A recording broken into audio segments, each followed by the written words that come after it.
Tuvo 14 hijos con su propia hija y quedó prácticamente impune. ¿Cuántas veces escuchamos la frase pueblo chico, infierno grande? ¿Qué responsabilidad tienen los vecinos por los horribles actos de un solo hombre? Conoce la perturbadora historia de Arcedio Álvarez y de cómo embarazó no una, sino 14 veces a su hija gracias al silencio de los vecinos. Si bien no se conocen muchos detalles de su infancia en Colombia, sí se sabe que Arcedio, nacido en 1950, tuvo una hija con su mujer en 1974, a la que llamaron Alba Nidia. Alba fue al colegio por 6 meses. Su papá le enseñó a leer y escribir, pero no todo era color de rosas. Su mamá se enfurecía y le pegaba a la niña. Alba diría, años después, que era la única forma de liberar su ira porque su papá era celoso y la trataba mal cada vez que hubiese un hombre cerca.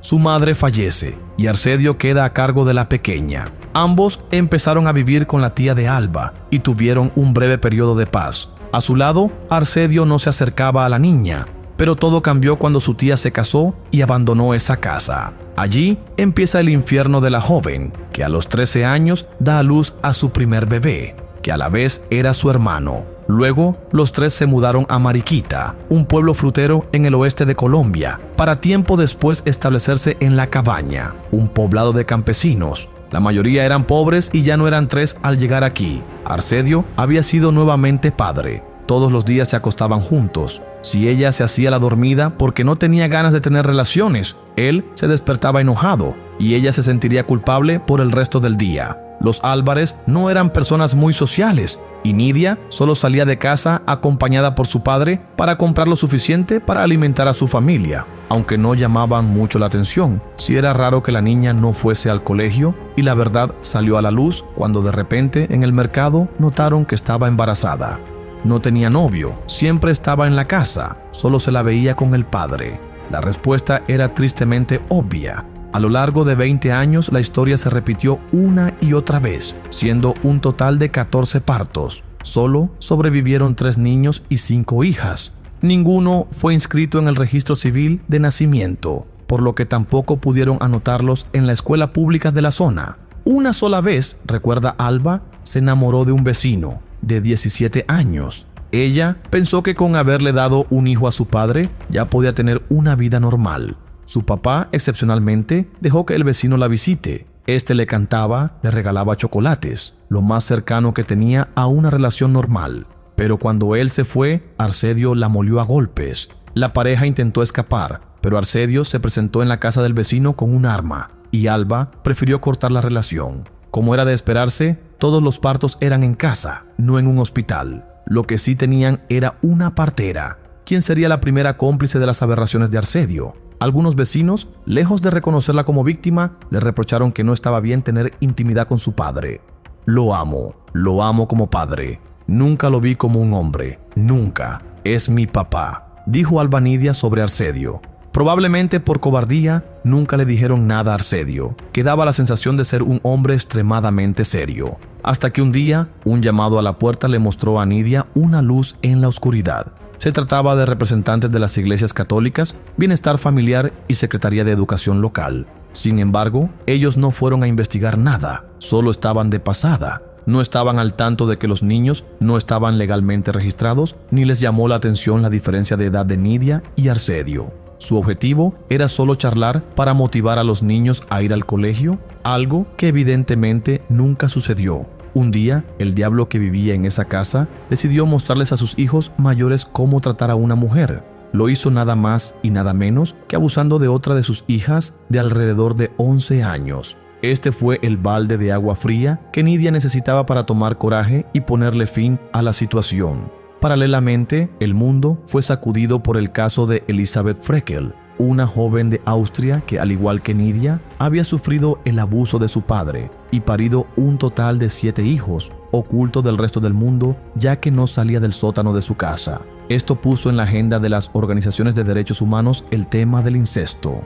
Tal es así que Orlando Marín, pastor de la Iglesia Pentecostés Unida Internacional, llegó al pueblo de La Cabaña y empezó a leer la Biblia semanalmente en las calles. Allí les explicó a las familias que la práctica del incesto es un pecado horripilante y también les advirtió que era un delito grave. Lejos de replantearse su vida, desde ese día Arcedio solo se volvió más agresivo. Mientras dormía la siesta, fue despertado por uno de sus hijos de 6 años que discutía a los gritos con una de sus hermanas. Iracundo le propinó una golpiza al niño y Nidia fue a encarar a Arcedio. Este le pegó, pero inesperadamente Nidia le devolvió el golpe, algo que lo descolocó completamente, tanto que no reaccionó.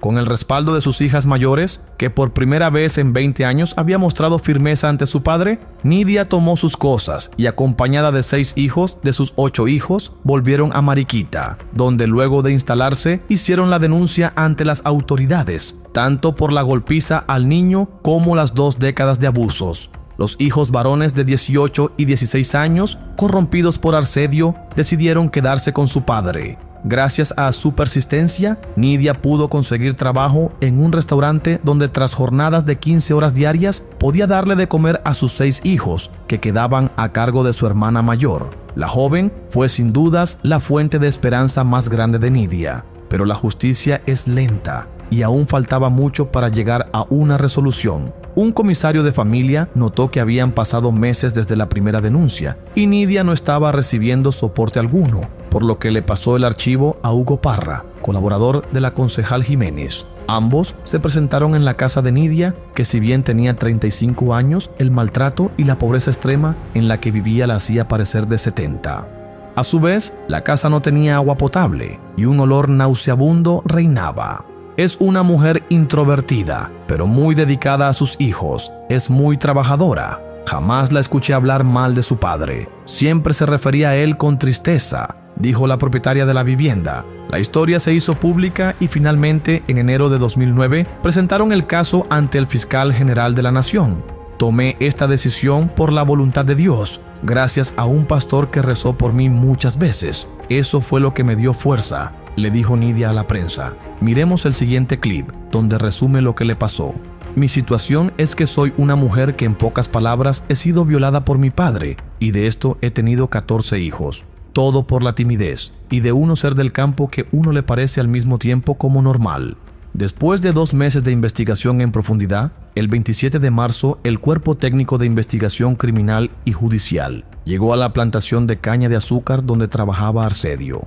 Luego de 2 horas de recorrer la zona, encontraron con Arcedio, al que se llevaron detenido y en un principio negaba completamente su culpabilidad. Decía que todas las relaciones íntimas fueron consensuadas y que se trataba del plan de Dios. Pero había más. Reveló algo que hasta el momento no había sido tenido en cuenta. Según él, no era su hija biológica. Nidia era adoptada. La adopté. Acordamos tener una relación romántica porque realmente nos amábamos. Pero no era hija mía, le explicó al juez.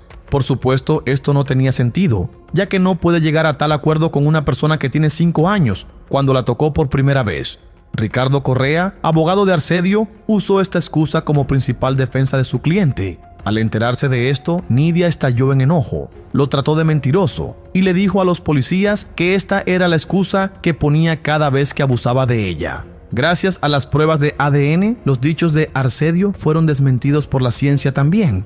Durante las audiencias y su traslado a prisión, Arcedio tuvo que ser escoltado por fuerzas militares. El caso había tomado tal notoriedad pública que hordas de personas furiosas lo esperaban en cada lugar al que era llevado, dispuestas a lincharlo. Aunque al principio se declaró inocente, los testimonios desgarradores, las pruebas de ADN y 12 horas de audiencia lo llevaron a aceptar todos los cargos. Entonces, Arcedio hizo algo inesperado, algo que ni siquiera Alba Nidia habría imaginado que fuera capaz de hacer. Pidió perdón, tanto a su hija como a los hijos nietos que nacieron de su abuso. En octubre de 2009, Álvarez fue condenado a 15 años de prisión por un juez de Tolima. Sin embargo, debido a su edad de 60 años, podía solicitar la libertad después de cumplir solo 5 años. Este hecho indignante impulsó un movimiento en el Senado colombiano, donde se propuso un referéndum para implementar la cadena perpetua en casos de abuso infantil. A pesar de su sentencia, el monstruo de Mariquita no cumplió ni siquiera 3 años tras las rejas. El 26 de agosto de 2011, Arcedio Álvarez fue ingresado en un hospital debido a cálculos en la vesícula. Los médicos decidieron someterlo a una cirugía para extirpar el órgano afectado. Aunque la operación fue un éxito y recibió el alta médica, 2 semanas después fue encontrado muerto en su celda, aparentemente por causas naturales. Tenía 61 años. Elvira Forero, directora del Instituto Colombiano de Bienestar Familiar, calificó este caso como un crimen intolerable. Su institución asumió la responsabilidad de garantizar que Alba Nidia y sus hijos recibieran asistencia en una casa digna y en mejores condiciones en Bogotá. Por su parte, Eduardo Buenaventura Gómez, director del mismo organismo, declaró que nunca había conocido un caso de esta magnitud en Colombia. Además, expresó su preocupación por la indiferencia colectiva, señalando cómo una situación tan atroz pudo extenderse por décadas sin que nadie la denunciara. No se dejen impresionar ni ilusionar, porque esta es una situación muy dura. Si alguna está viviendo algo parecido, busquen la forma de hablar y confíen en Dios, que les dará la fuerza para salir adelante. Fueron las palabras de Alba Nidia, un mensaje de esperanza y valentía dirigido a todas las mujeres que puedan estar enfrentando un infierno similar al suyo. Esta historia no solo evidencia que atrocidades como estas aún ocurren en distintas partes del mundo, sino también pone en cuestión la falta de empatía y acción de quienes nos rodean. Durante 20 años, muchas personas pudieron haber hecho algo para detener este horror, pero no lo hicieron. En lugar de apoyarla, la juzgaron. ¿Qué opinas sobre esta historia? ¿Crees que los vecinos que sabían lo que ocurría también deberían ser responsabilizados?